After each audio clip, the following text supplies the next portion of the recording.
حدیث پاک میں آتا ہے کہ حوا علیہ السلام کی خلقت پیدائش حضرت آدم علیہ السلام کی بائیں پسلی سے ہوئی تھی،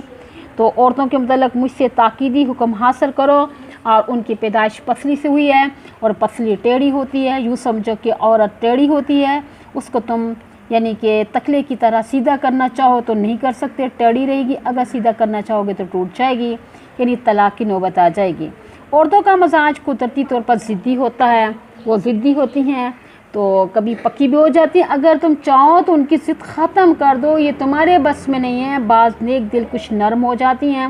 تو بس وقت پاس کرے اور ان کے ساتھ اچھے اخلاق کے ساتھ زندگی گزارو، ان کے مزاج کا خیال رکھو۔ عورت کا بھی فرض ہے وہ خامد اور اس کے گھر والوں کے مزاج کو سمجھے کہ میرے خامد کا کیا مزاج ہے، میرے سسر کا کیا مزاج ہے، میری ساس کا کیا مزاج ہے۔ جو کام ان کے مزاج کے خلاف ہے اس کا ارتکاب نہ کرو، کیونکہ اس سے بدمزگی پیدا ہوگی، اور دونوں فریقوں کو اللہ تعالیٰ نے حقوق بتلائے ہیں، مردوں کو بھی عورتوں کو بھی حکم ہے ایک دوسرے کے حقوق کا خیال رکھو۔ جن گھروں میں بدمزگی ہے وہ جہنم کے ٹکڑے ہیں، وہی گھر سکھی ہیں جہاں بدمزگی نہیں ہے۔ فَإِن كَرِهْتُمُوهُنَّ، پس اگر تم ان کو ناپسند کرتے ہو، فَعَسَىٰ أَن تَكْرَهُوا شَيْئًا، پس قریب ہے تم کسی چیز کو ناپسند کرو، وَيَجْعَلَ اللَّهُ فِيهِ خَيْرًا كَثِيرًا، اور بنا دے اللہ تعالیٰ اس میں بہت ساری بہتری، یعنی اللہ تعالیٰ اس سے تمہیں بہت ساری خیر عطا فرما دے۔ یہ بات تو تجربے میں بھی آئی ہے کہ بعض عورتیں بڑی تند اور سخت مزاج ہوتی ہیں، لیکن ان سے اللہ تعالیٰ ایسی اولاد عطا فرماتا ہے کہ جو ملک و ملت اور مذہب کے لیے بہت مفید ہوتی ہیں۔ وَإِنْ أَرَدْتُمْ، اور اگر تم ارادہ کرو، استبدال زوج مکان زوج، عورت کے بدلے کا دوسری عورت کی جگہ، اگر کوئی شخص دوسری شادی کرنا چاہتا ہے تو اس کو اس شرط کے ساتھ اجازت ہے کہ ان تعدلوا، کہ عدل انصاف کو قائم رکھیں، ورنہ اجازت نہیں ہے، بلکہ اگر انصاف نہیں کر سکتا تو گناہ ہے۔ حدیث پاک میں آتا ہے جس شخص کی 2 بیویاں ہیں اور اس نے انصاف نہیں کیا، وہ قیامت کے دن فالج زدہ ہوگا، میدان حشر میں سارے لوگ اس کو دیکھیں گے، اس کی ایک جانب مفروج ہے۔ یہ بات کی علامت ہوگی اس کی کہ اس نے ایک عورت کے ساتھ عدل و انصاف نہیں کیا۔ عدل و انصاف یہ ہے کہ دونوں کو خوراک، لباس، رہائش، علاج، معالجہ میں برابری دیں۔ یہی قلبی محبت تو یہ انسان کے اختیار میں نہیں ہے۔ تو حضرت صلی اللہ علیہ وسلم کی بیک وقت 9 بیویاں اور 2 لونڈیاں تھیں۔ آپ صلی اللہ علیہ وسلم ان کے لباس، خوراک، رہائش کے بارے میں برابر رکھتے تھے، پھر فرماتے تھے اے پروردگار کہ یہ میری تقسیم ہے ان چیزوں میں جو میرا اختیار میں ہے، بس تو میرا مواخذہ نہ کرنا ان چیزوں میں جو تیرے اختیار میں ہے، میرا اختیار میں نہیں ہے، کیونکہ طبی طور پہ آپ کی محبت حضرت عائشہ صدیقہ رضی اللہ تعالیٰ عنہ سے زیادہ تھی۔ حضرت مولانا محمد اشرف علی تھانوی رحمۃ اللہ علیہ کی 2 بیویاں تھیں اور اس کا مریدوں کو بھی علم تھا، لہٰذا مرید اس چیز کو مد نظر رکھتے ہیں، ہدیہ لاتے تھے۔ بہرحال ایک مرید تو 2 تربوز لایا،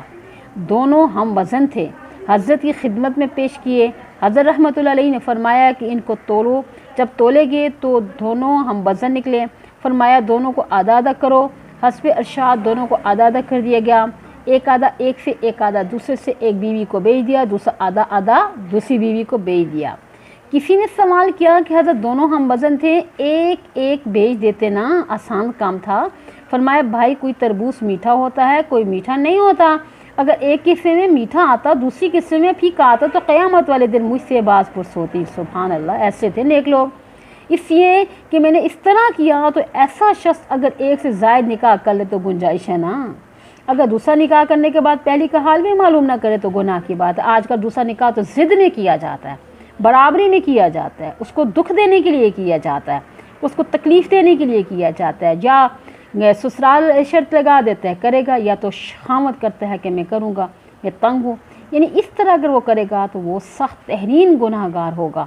یہ تو نہیں ہے وہ کہے کہ بھئی ایک ہی بات کی رٹ لگی ہوئی ہے، 4 شادیاں جائز ہیں، 4 شادیاں جائز ہیں۔ اگر یہ یوٹیوب میں دیکھتے ہیں مولانا مسعود صاحب جو ہیں، ہمارے مسعود طارق صاحب ہیں، ماشاءاللہ اچھے ہیں، بہت نیک ہیں، سب کچھ ہے، لیکن وہ 4 شادیوں کی دعوت دیتے ہیں، لیکن وہ ساتھ یہ بھی تو کہتے ہیں نا کہ آپ برابری کریں، عدل کریں، انصاف کریں، کیونکہ وہ تو عالم ہیں، چوٹی کی عالم ہے، وہ یہ ترغیب تو نہیں دے رہے کہ بھئی تم ایک نکاح کرو دوسرے کو آدھر میں لڑکا دو، یوں تو انہوں نے نہیں کہا، وہ مفتی صاحب ہے، انہوں نے اچھی بات کی۔ آگے لوگوں نے بات کو بڑا بنا دیا، نکاح پہ نکاح کیے جا رہے ہیں اور کہتے ہیں 4 شادیاں سنت ہے۔ بھائی یہ سنت نہیں ہے، جو فرض ہے وہ تم چھوڑو اور سنت کے پیچھے بھاگو، اس طرح نہیں ہوگا۔ فرض پہلے نبھاؤ، اگر ایک کو اچھا رکھ سکتے ہو یا برابری کر سکتے ہو، جو طریقہ بھی تفصیل سے بتایا تو پھر بے شک نکاح کر لو، پھر کوئی حرج نہیں ہے۔ دیکھیے کہ مولانا اشرف علی تھانوی کی مثال بھی تو دینی چاہیے، یہ اگر تم نکاح کرتے ہو تو ذرا ان کو بھی تو دیکھو۔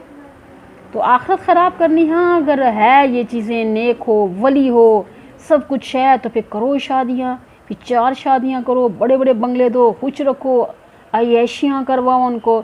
کم پیسہ ہے تو انصاف کرو، محبت دو، اخلاق اچھے رکھو، تو یہ چیزیں تمہیں کرنی پڑیں گی۔ بس اوقات ایسا ہوتا ہے دوسری نکاح کرنا چاہتا ہے مگر ہماری توفیق نہیں ہوتی، اس طرح کرتے تھے، پہلی بیوی کو تنگ کرتے تھے۔ مثلا دیکھیں الزام لگا دیا تو فلاں کے ساتھ کھڑی تھی اور وہاں کیوں گئی تھی، آٹا گوندتے ہلتی کیوں تھی ہیں، تو مختلف بہانے بنا کے اس کو کوستے تھے، الزام تراشیاں کرتے تھے تاکہ وہ عورت تنگ ہو کے خلا کر لے، رقم دے کے جان چھڑائے تاکہ دوسری شادی کے لیے مال نہ خرچ کرنا پڑے۔ فرمایا اس چیز کی تمہیں اجازت نہیں ہے۔ وَآتَيْتُمْ إِحْدَاهُنَّ قِنْطَارًا، دے چکے ہو تم ان میں سے ایک کو کافی مال، فَلَا تَأْخُذُوا مِنْهُ شَيْئًا، پس نہ لو تم اس مال میں سے کچھ بھی، یعنی پہلی بیوی کو تم نے جو مال دیا ہے اس میں سے تمہیں کچھ لینے کی اجازت نہیں ہے۔ أَتَأْخُذُونَهُ بُهْتَانًا وَإِثْمًا مُبِينًا، کیا لیتے ہو تم وہ مال بہتان باندھ کر صریح گناہ کی شکل میں، اس طرح طرح کے بہتان باندھتے ہو وہ تنگ آ کے خلا کرنے پہ مجبور ہو جائے، اس کا تمہیں حق نہیں پہنچتا۔ آج کل سب یوں ہی کرتے ہیں۔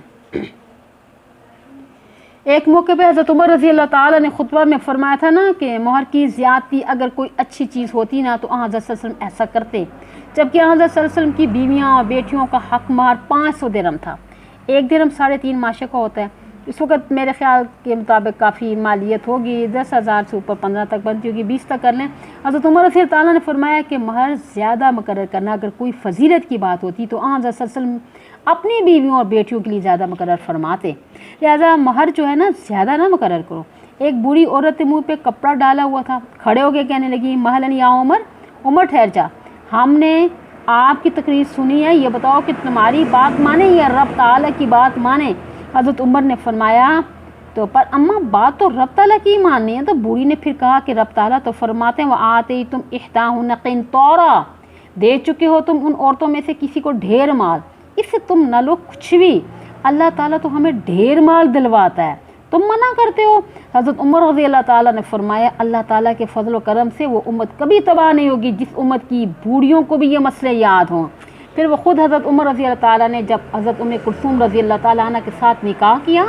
تو وہ حضرت علی رضی اللہ تعالیٰ کی بیٹی تھی، حضرت فاطمہ رضی اللہ تعالیٰ عنہ کے پیٹ سے تھی، اس وقت ان کی عمر 11 سال تھی، ان کا مہر 40,000 درہم مقرر فرمایا، اور لوگوں نے اعتراض کیا کہ پہلی بیوی کو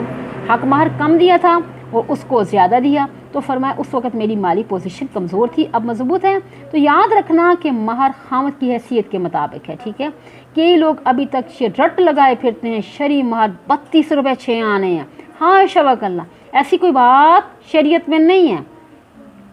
اصل بات یہ ہے کہ انگریز دور میں نا 500 درہم کی قیمت تھی 132 روپے 6 آنے، تو 100 کا نام نہیں لیتے تھے تو 32 روپے 6 آنے کیا دیتے تھے، تو ان کو یعنی کہ 32 روپے 6 آنے یاد ہو گئے ہیں، تو باقی دیکھو کہ باقی ساری رسمیں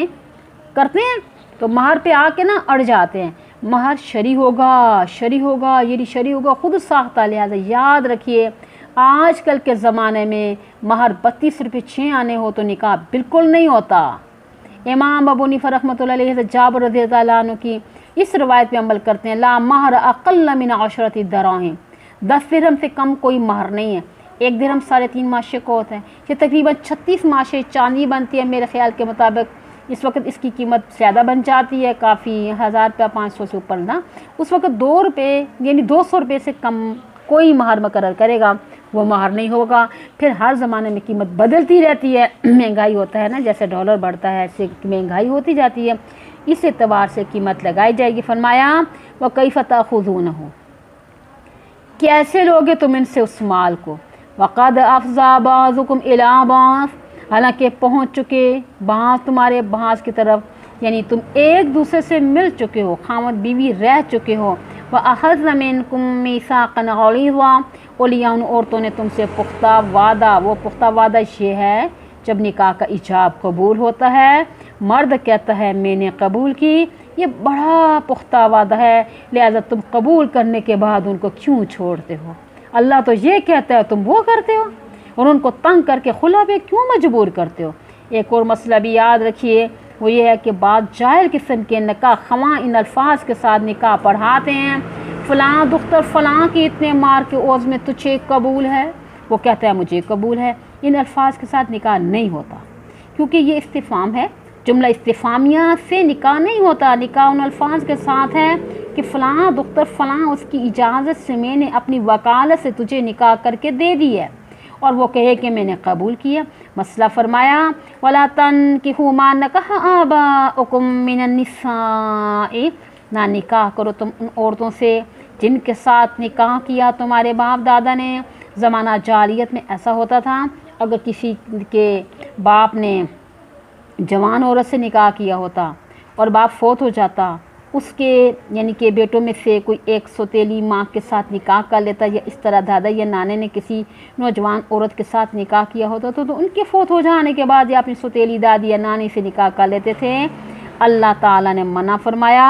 اِلَّا مَا قَدْ سَلَفَ، مگر وہ بات جو پہلے گزر چکی ہے اپنی یعنی کہ دور جاہلیت میں، آج سے پہلے جو ہو چکا ہے وہ نادانی کی وجہ سے تھا۔ اب آئندہ کے لیے ایسی عورتیں ہمیشہ کے لیے تم پر حرام ہو گئی ہیں۔ اِنَّهُ كَانَ فَاحِشَةً وَمَقْتًا، بے شک وہ بے حیائی ہے، اللہ کی ناراضگی کی بات ہے۔ جس عورت کو باپ استعمال کرتا تھا اب اسی کو بیٹا استعمال کرے، جس کو دادا استعمال کرتا رہا اس کو پوتا استعمال کرے، جس کو نانا استعمال کرتا رہا اس کو نواسا استعمال کرے، بڑی بے حیائی کی بات ہے، اللہ تعالیٰ کی ناراضگی کی بات ہے۔ وَسَاءَ سَبِيلًا، یہ بہت ہی برا راستہ ہے، لہٰذا